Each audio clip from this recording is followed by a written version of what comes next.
I feel like there's this whole idea in spirituality that you have to be a saint in order to be a prophet or to be spiritual. And I really want to go into that and why that's a myth and why it's holding you back from using your true gifts and being who you really are. Because the reality is the messiness that makes us human is the most holy thing about us. So I really want to dive deep with you today and go into how colonization and purity culture has influenced spirituality to, again, continue to separate us from who we really are and what we're really meant to do on this planet. When you really think about it, like those who are considered saintly or highly spiritual, they typically come into the light as being quite the opposite, and it's really a show. So I think that that's important to distinguish. Yes, there are people who are very disciplined and devoted and highly spiritual. You know, you've got Gandhi and Mother Teresa who like truly gave all and lived a life of humility and all of this, but this isn't what we're talking about. We're talking about the people like the mega churches and the gurus who end up being predators and continue to like sell this script of you have to be this disciplined, living in a box kind of perfect person in order to be in communication with the divine. But the reality is that we are divine. We are an expression of God in human form. So just us being fully human is the divinity. And again, we go into purity culture when we have this expectation of like, oh, I don't drink, I don't cuss, I don't smoke, I don't do this, I don't do that. And really, it's just something that we've sold to ourselves or that's been sold to us that tells us that spirituality looks one way. But if I've discovered anything, I've discovered that the deepest, most spiritual truth is our authenticity, is showing up as who we really are in this human life on this planet right now. And not only can this like self-policing be damaging, it also like gives other people the idea that there's only one way to be spiritual, which is just so untrue. We are, again, by nature, we are divine. Our mere existence is holy. And understanding that and honoring that humanity, honoring our desires as humans, honoring the options that are available and our ability to choose what is right and in alignment with ourselves and our highest truth, that is sacred, that is holy. That is what gets us into the trust and into the flow to where we really can be in our most divine expression. I mean, think about it. Like, if there is an idea of a perfect human or an unflawed human, then it's a very specific, like, criteria. You have to not do this, not do that. You meditate 100 hours a day. Your legs are stuck in this position because you've been sitting like that forever. You have the perfect workout routine. You have the perfect diet. You have the perfect this for perfect that. There is no space in that for authentic expression. That perfection is one idea, which is actually changing from religious group, from person to person. But when you have a one idea of perfection, it's not based on an internal truth. And truth is holy. Truth is the holiest of what is, because it is what is real. And it's in being in the real, it's accepting where we're at, that we find the most power, because you can try to work with this idealized version of yourself and work from that idealized version of yourself, but it's not your current reality. So everything that you're creating within that version is false. It's not in alignment with your truth, which means at some point it is going to hit the fan and come like crashing down, and you're going to have to start from scratch. So really, like, let's just get down to the nitty gritty of who we are and what we want and own that in its fullness. And let that be divine. Let it be beautiful. Let it be the power, the superpower that it really is. Y'all know I talk so much about bypassing. Not a fan of the bypassing, right? And there is this like high vibe culture of you have to stay positive, you have to be high vibe in order to be spiritual. But, you know, it's funny, I remember this meme. It comes up, makes its rounds every few years, but it always holds so true, which is that, you know, someone can say you don't act spiritual, but the universe isn't looking for actors. You don't act like a healer. The universe isn't looking for actors. They're looking for us to be ourselves. The universe has put us in this expression to be ourselves, to be fully expressed as this person that we are. And our humans have desires and have flaws and have needs and can be selfish and are here truly to like fuck around and find out, to enjoy the human experience, to make mistakes, which really are redirections or information But we're here to do all of those things. You know, I tried so hard to be disciplined, like have that morning routine. You wake up and you journal and you meditate, and then you do your workout routine, and then 5 hours later, you're ready to start your day. And more power to you. If that is your jam and you are all about that routine, I respect that, and I wish that I had more of that in me. But also, like, I don't need to. Like, when I wake up and honor myself as being human, my day may look different from day to day, but it's true. And it leads me into the most loving, caring parts of myself, which is, that's the expression that I want, is to be the most loving, caring, aligned part of myself.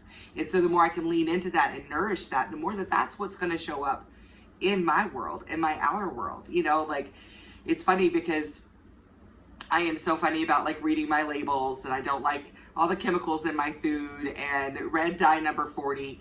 But there is one day a month when I just find myself driving to Hansawa's to buy a slice of Costco chocolate cake that they're sliced up and they're selling for $8, and a little bag of nacho cheese Doritos. And the minute I accepted that, the minute I stopped thinking about chocolate cake or Doritos, 29 other days out of the month. But that one day of the month, I'm like, oh, I'm about to start my period. Because right now, all I want is to go to Hansawa's and get a piece of chocolate cake and some Doritos. And then I allow that to happen, and I'm allowing myself to be fully human. And yes, most days I'm going to get up and I'm going to want to move my body. I'm going to dance. I'm going to tune in. I'm going to meditate, whether it's through taking a walk, whether it's through creating something, whether it's sitting in meditation. However, I'm going to have my spiritual practice, but not because I've forced it or because I've scheduled it in, but because it's who I am. Because I love being in connection with all those parts of myself. But there's also going to be days when I want to wake up and stay in bed and watch Netflix all day and watch some trash TV, like binge watch Love Island or something completely like mind numbing. And that doesn't make me any less spiritual than the days when I'm super focused and I wake up and I'm doing my yoga and I'm doing my meditation. On both days, I receive information, but I promise you, like, I get the best downloads and the best insights when I am not thinking or trying to be anything. When I am just in the moment, and that moment can be messy in my bed watching Netflix or whatever streaming service I'm into. It's usually YouTube. Let's be honest, it's YouTube. Whether I'm like in bed binging YouTube or whether I am out on the beach fully expressing myself with friends and in community, all of those moments create space for divinity because they are all in my truth. And in truth is where truth is. I mean, it seems kind of simple, but like when we're living in truth, there's so much truth there that we just are tapped into. We don't have to tap into it. We are it. We are living it, and it comes out of us in that way. Like today, delivering this message, I was taking notes, and it's actually turned into 2 messages, so there's going to be a whole different video after this, but taking notes and then, tempted to go into ChatGPT and organize this and make it say this and make it say that. But here I am just expressing truly and fully. Before I logged on, I tapped in, like, let me be a vessel. Use me for whatever message is most divine and truthful right now. Let it connect with the people who need to hear it the most, the people who want to hear it at all. Let it find who wants to find it, whose soul is desiring this message today. And what I've talked about, none of it's in my notes. This is just what's coming out in my own expression because I didn't force myself anything. I gave myself, okay, I'm going to have some notes because I don't want to forget what I'm going to talk about, but also I'm going to allow myself to be fully expressed. I'm going to trust what comes through me. I'm going to trust that I am more than my mind, that there is a soul in here that is connected to everything, and I'm going to give that soul space to just be. And that is full self-expression. And when we get so caught up in the details of being purified, and that's the intention of it. That's what the colonizer does, is they separate us from who we truly are as humans. They separate us from the messages of the earth, from the messages of our ancestors, from the stories that have been passed down to us, from the wisdom and the knowledge of the plants. In our spiritual connection, they do all of that to separate us because when we're connected, we cannot be controlled. And we're going to continue to expand, which doesn't allow the few who are in power to remain in power. But it's intentional. This like disciplined, purified, strict like version of spirituality It's what it does is it takes us out of our body and puts us into our minds. Then we're thinking about everything that we're doing. We're analyzing everything that we're doing. We're giving meaning to things that a cookie that could just bring us joy because we're fun and we like to eat a cookie is now like this form of stress because the calories and sugar and have I done enough or whatever. Now, I'm not saying don't take care of yourself. When you love your body, you want to put good, healthy things in it. I'm just saying that the celery becomes unhealthy when you're denying yourself what your body wants and having the celery. And the cookie becomes healthy when it is giving you joy and you're not feeling guilty about it and attaching meaning to it. It's always in the choice. It's always who you are in that choice when you're making that choice that's going to get you the result. And this idea, this perfect thing that we have to reach before we can be spiritual, before we could be of value, before people can trust us and connect with us and trust the messages that are coming through us, that is purity culture. That is the colonizer. That is the colonizer telling us that we are not enough, that we are not in a perfect and full expression as we are as our beautiful divine selves. It takes us out of our bodies.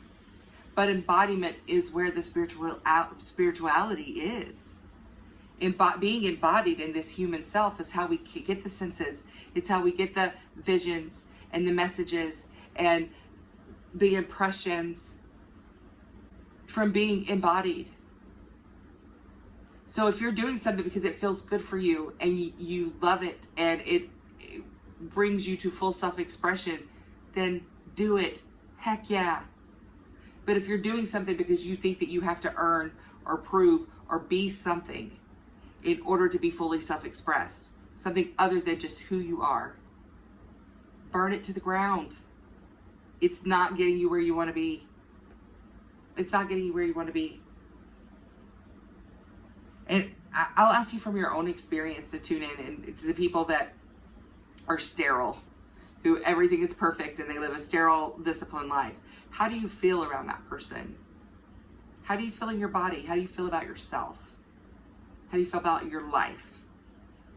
Do you go into comparison and lack? Do you go into shame? No, that person isn't responsible for your reaction to them. That person isn't responsible for your impression of them. But their perfection is not elevating you. It's not expanding you. You're not gaining anything from somebody else's discipline. You're gaining from the part of them that is divine, from that spiritual connection, from them being able to connect with you and where you're at. People aren't looking for a guru. People aren't looking for someone better than them to show them the way. People are looking for people who are living in all of their human expression and being like, you can be you and be successful. In fact, you will be most successful by being you. You can be you and be happy. You can be you and have love and connection and community and be holy and to have an impact on the planet. You can enjoy martinis and still lead millions of people.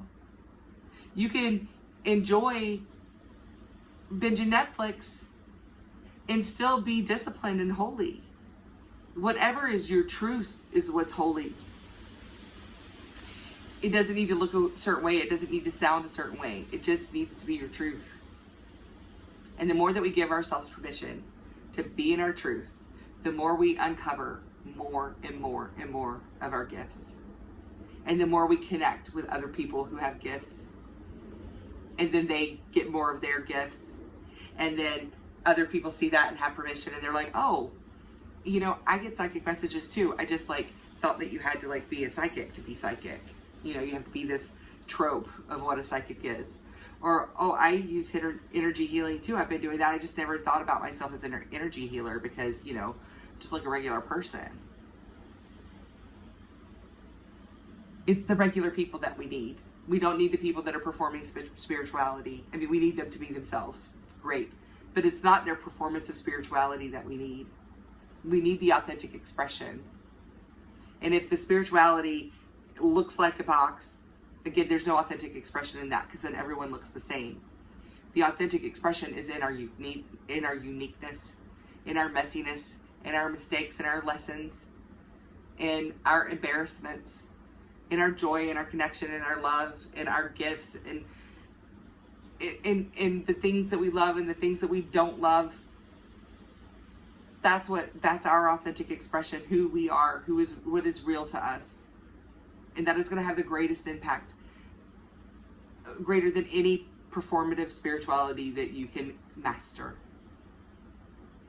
So I invite you to start spending your time and your energy in discovering who you are and what you really want, and discovering what your soul has to say and show you, instead of comparing yourself and trying to look a certain way.